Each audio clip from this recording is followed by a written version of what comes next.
Splash screen.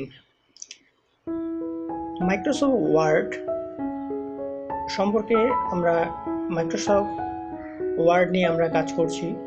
তো Microsoft ওয়ার্ডে এই যে আমরা দেখতে পাচ্ছি যে ওপেন করার পর যে স্ক্রিনটা দেখা যাচ্ছে, সেই স্ক্রিন সম্পর্কে আমাদের একটু ধারণা নিতে হবে। ধারণা নিলে আমরা বুঝতে পারবো কোথায় কোন কমান্ডটা আছে এবং কোথায় কোন কমান্ড দিতে হবে। তো চলুন, প্রথমে দেখুন 1 নাম্বার হিসেবে আমি এখানে রেখেছি টাইটেল বার। টাইটেল বার কোনটা? আমি এখানে লিখে দিই টপ অফ দ্য স্ক্রিন, মানে স্ক্রিনের উপরে। এই যে উপরের যে ছোট্ট চিকন একটা বার দেখা যাচ্ছে উপরে, এই বারটাকে, টোটাল বারটাকে আমরা টাইটেল বার হিসেবে বলি, টাইটেল বার বলি।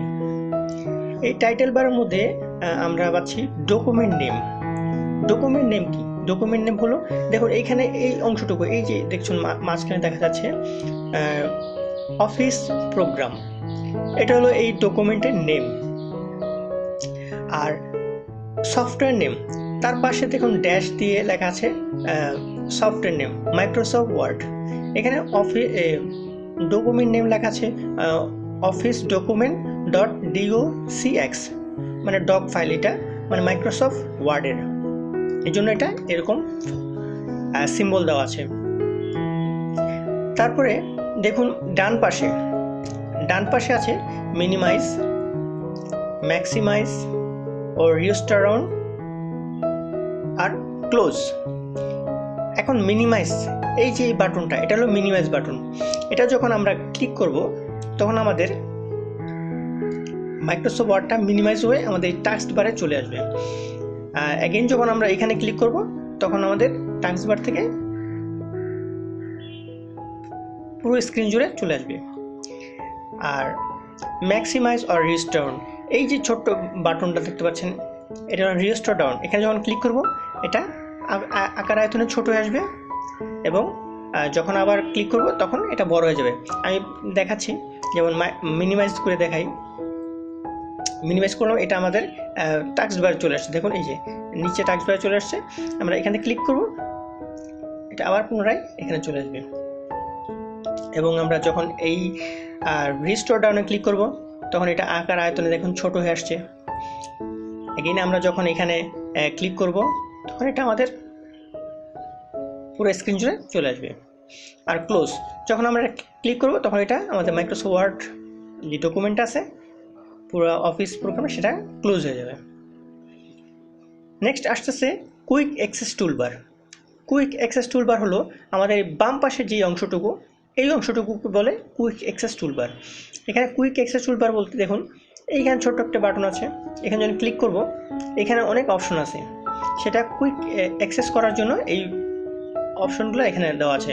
যেমন আমাদের এখানে আছে এখন সেভ আছে, আনডু আছে এবং রিডু আছে।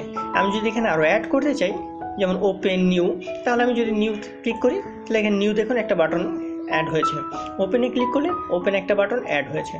আবার যদি রিমুভ করতে চাই সেমভাবে নিউটা ক্লিক করেও টিক চিহ্নটা তুলে দেবো এবং ওপেনে টিক চিহ্নটা তুলে দেবো, তাহলে আমাদের বাটনগুলো চলে যাবে। তো এটা হলো কুইক অ্যাক্সেস টুলবার। তারপর আসতে আসতে অফিস বাটন। তো অফিস বাটনের মধ্যে আমরা পাচ্ছি দেখুন নিউ পাচ্ছি, ওপেন পাচ্ছি, save S, print, close. Next আমরা আসতেছে ট্যাব। ট্যাবটা হলো আমাদের এইখানে দেখুন এই যে এখানে এই টাইটেল বারের নিচে যে আরেকটা বার আছে সেটাকে আমরা ট্যাব বলি। যেমন এটা হোম ট্যাব, এটা insert tab, page layout tab, reference tab, এগুলো ট্যাব হিসেবে আমরা বলি। এই ট্যাবের মধ্যে হোম ট্যাব আছে, এখানে আমি লিখে দিয়েছি, মানে এই অংশটুকু রিবন বলে। এই রিবনটাকে আমরা এখান থেকে কন্ট্রোল করতে পারি। যেমন এই দেখুন নিচে আছে মিনিমাইজ দ্য রিবন, আমি যদি ক্লিক করি এই রিবনটা এখান থেকে চলে যাবে।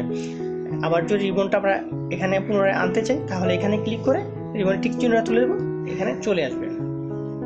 তো এটা হলো রিবন।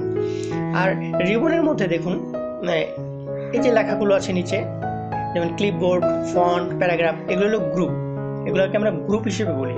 গ্রুপ হিসেবে এই কারণে বলি কারণ এখানে দেখুন ক্লিপবোর্ডের মধ্যে আমাদের অনেকগুলো অপশন আছে, যেমন পেস্ট আছে, কপি আছে, কাট আছে। তারপরে ফন্টের মধ্যে আছে font size, bold, italic, underline, font colour, অনেকগুলো অপশন একটা মধ্যে থাকার কারণে আমরা এটাকে গ্রুপ হিসেবে কাউন্ট করি। নেক্সট আসতেছে রুলার। রুলার হলো আমাদের এই যে অংশটুকু, এটাকে রুলার বলে। রুলারটাকে আমরা এখান থেকে হাইড করতে পারি বা এখানে ক্লিক করলে শো করতে পারি। তবে স্ক্রল বার ভার্টিক্যাল এবং হরিজন্টাল। তো একে নিচের যে কোন অংশটুকু আমরা যদি দেখতে চাই নিচে যদি আরও, তাহলে আমরা এটা টেনে আমরা পেজ আমরা কাউন্ট করতে পারি, দেখতে পারি। তো এটা হলো আমাদের স্ক্রল বার। তারপরে ডকুমেন্ট এরিয়া বলতে আমাদের এই সাদা অংশটুকু কে ডকুমেন্ট এরিয়া বলে, যেখানে আমরা টাইপ করি। কার্সর হলো যে আমাদের এই যে এখন দেখুন এই যে এখানে যে ব্লিঙ্ক করতেছে কার্সরের পাশে বা স্ট্যাটাস বারের পাশে যে ব্লিঙ্ক একটা ব্ল্যাক ধরনের একটা ব্লিঙ্ক করে, সেটা হলো কার্সর। এটা যেখানে থাকবে সেখান থেকে আমাদের লেখা স্টার্ট হবে। তারপরে স্ট্যাটাস বার হলো আমাদের এই অংশটুকু, নিচের যে এই অংশটুকু আছে এটাকে স্ট্যাটাস বার বলে। এই স্ট্যাটাস বারের মধ্যে আমরা পাচ্ছি দেখুন পেজ নাম্বার, আমাদের কয়টা পেজ আছে বা কয় পেজ লেখা হয়েছে সেই পেজ এখানে থাকবে, এবং কতগুলো ওয়ার্ড লেখা হয়েছে সেটা কাউন্ট করা এখানে দেখা যাবে। এবং ডান পাশে আছে zoom in and zoom out. আমরা যদি এখান থেকে মাইনাসে ক্লিক করি তাহলে জুম আউট হবে, আর আমরা যদি প্লাসে চাপ দিই তাহলে জুম ইন হবে। তো আমরা এইভাবে আমাদের পেজটাকে কন্ট্রোল করতে পারি। তো আশা করি স্ক্রিন সম্পর্কে আপনাদের একটা ধারণা হয়ে গেছে।